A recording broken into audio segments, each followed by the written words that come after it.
अगं प्रिया, तुला 2 वेळा दिसला, मला तोच दवाखाना 3 वेळेस दिसला. आणि हरेगाववरनं ऑलमोस्ट नाही हजारोनी लोक निघाले होते घरी जायला. पाऊस पडल्यामुळे कोणीही मुक्काम केला नाही. निघाले होते की ना आता घरी जायचं, पाऊस पडला आता कुठं राहणार आपण, नाही का. माझ्या डोक्यात की हेच, हिला तापाला हिला दाखवलं पाहिजे. कारण माझ्याकडे मेडिसिन तर मी असं माझ्या डोक्यातच नव्हतं की आजारी पडेल. व्यवस्थित होती, हेल्दी होती, कशाला आजारी पडणार ना.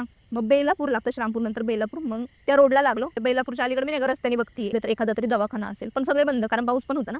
मग एका ठिकाणी लाईट होती, हॉस्पिटल होतं. तर मी वाचत चालली होती हिच्यासाठी, मायरासाठी, की हॉस्पिटल भेटावं. तर जनरल सर्जन होतं, कैलास गायकवाड नाव होतं. तर मी यांना म्हणलं लखनीचा दवाखाना आहे. तर ते म्हणले नीट बघ, बंद आहे, गेटला कुलूप आहे, दवाखाना बंद आहे, फक्त लाईट बाहेरची चालू आहे. पुढं गेलो, अर्धा तास झाला असेल, मे बी बेलापूरला टच झालो, अर्धा तास झाला. पुन्हा दवाखाना दिसला, परत दवाखाना दिसला, नाही का. पुन्हा नाव वाचलं तर म्हणलं परत कैलास गायकवाड, परत जनरल सर्जन. तर मग माझ्या डोक्यात काय आलं, आपल्याकडे कशा ब्रांच असतात, एका डॉक्टरच्या 2-3 ठिकाणी हॉस्पिटल असतात. म्हटलं असं काहीतरी असू शकतं. थोडं साईडला बघितलं, म्हटलं सेम का दिसतंय, गेट पण तेच, दवाखाना पण तोच, नाव पण म्हणजे ठीक आहे, नाव ठीक आहे, ब्रांच असू शकते, पण गेट, साईडचं ॲटमॉस्फिअर, साईडचे झाडं, तोच लाईट असा का दिसतोय ना. तर मग मी थोडंसं असं माझ्या मनात आलं, म्हटलं यार, म्हटलं परत का दवाखाना आला, म्हटलं. आणि माझी बहीण माझ्या शेजारी होती, मला राहावलंच नाही. म्हटलं ऐक ना कोमल, तो दवाखाना आहे ना मगाचा, म्हणते कोणता गं, मायराला न्यायचं होतं तो. म्हणले हां. लागो 2 वेळा दिसला.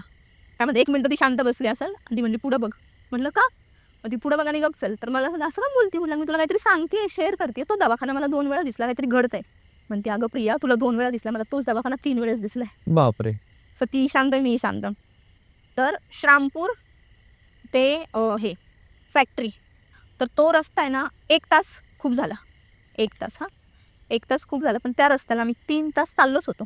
हा व्हिडिओ पूर्ण पाहण्यासाठी बायोमध्ये लिंक दिलेली आहे, लिंकवर क्लिक करा आणि मिस्टर टॉक्स यूट्यूब चॅनलला जाऊन पूर्ण व्हिडिओ पहा.